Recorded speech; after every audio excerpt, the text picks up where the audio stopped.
2 விஷயம் நீ பண்ணுடான்னு சொல்ற விஷயம், 2 விஷயம் நீ பண்ணாதன்னு சொல்ற விஷயம். 2 விஷயம் பண்ணுன்னு சொன்னா, நீ என்ன பண்ணிட்டு இருந்தியோ அதே பண்ணு, நல்லா தான் வந்திருக்க அப்படின்னு சொல்றேன். பரவாயில்ல, ரொம்ப சந்தோஷம், நீ எவ்வளவு தூரம் வளர்ந்துருக்க அப்படின்னும் போது அது இந்த 2 விஷயம் நான் அவனுக்கு சொல்லுவேன். பண்ணக்கூடாதுன்றது வந்து சினிமா வளரும்போது நிறைய பேர் சொல்லுவாங்க இது மாதிரி நெட்வொர்க் பண்ணோம், சோஷியலைஸ் பண்ணோம் அப்படின்ற விஷயம்லாம். மேபி அதெல்லாம் பாம்பேல ஒர்க் அவுட் ஆகும், இங்கெல்லாம் அதெல்லாம் கிடையாது, அந்த கல்ச்சரே கிடையாது. ஸோ அப்படி போனாலுமே அந்த ஒரு குரூப்ல தான் நம்மளை சேர்த்துப்பாங்களே தவிர, அவங்க படத்துல மட்டுமே நம்மளை விசிபிளா வச்சிருப்பாங்களே தவிர வேற எந்த படத்துக்கும் நம்மளை கூப்பிட மாட்டாங்க.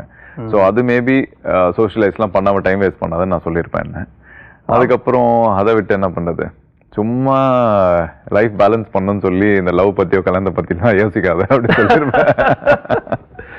இது வந்து இதுக்கு அதை வந்து ஷூரா சொல்லிருப்பீங்களா? கண்டிப்பா சொல்லிருப்பேன். இல்லையே, எங்க ஆளு கொஞ்சம் லவர் பாய். ஆமா, அதுக்குதான் சொல்றேன். எதுக்கு சும்மா, அதான் அங்கதான் போறேன்னு தெரியுது, இது இல்லன்னு தெரிய போகுது அப்புறம்.